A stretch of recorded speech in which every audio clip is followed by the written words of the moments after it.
What's up guys, Sebastian here from VOS Vintage. In today's video we'll be doing a comparison between two Gibson custom shop guitars. What I have on my right is a 1959 ES-335 reissue VOS, and here I have a 1958 reissue from the Murphy Lab. So these two guitars are very similar, but the comparison is not really apples to apples. There's some very marginal differences. Since one is a 59, you're gonna have a thinner profile here with binding and also frets that are slightly wider, whether in the 58, you're gonna have a thicker neck with no binding and thinner frets.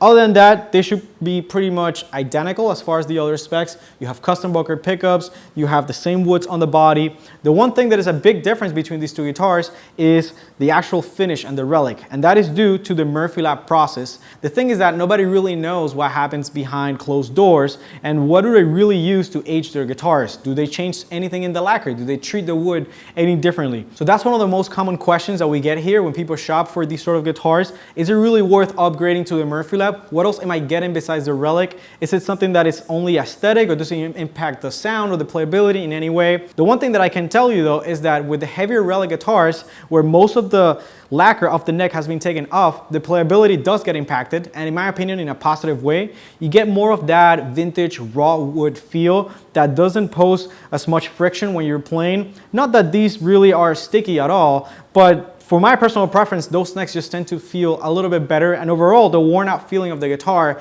just feels more enjoyable to play.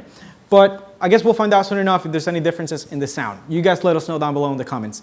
The amp that we'll be using is the Fender Panoverb. This is the Jack White Third Man Records signature, and this amplifier is just phenomenal in many different ways. For starters, it can do true stereo. You have two built-in power amps that power two separate types of speakers. You have a 15 and then a 10-inch. And what's really cool about it is that you can run tremolo and reverb both in stereo, which gives you a really cool feel in the room. And then just to get a little bit extra edge and drive, we'll be using the Gladio by Cornerstone pedals.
Alright guys, I hope you enjoyed this video. If you want to find out more about this rig, check out the links down below in the description. If you want to know more about us, check out our website, waltgracevintage.com. In there we have tons of cool stuff from guitars to cars, coffee, watches, pedals, and a lot more.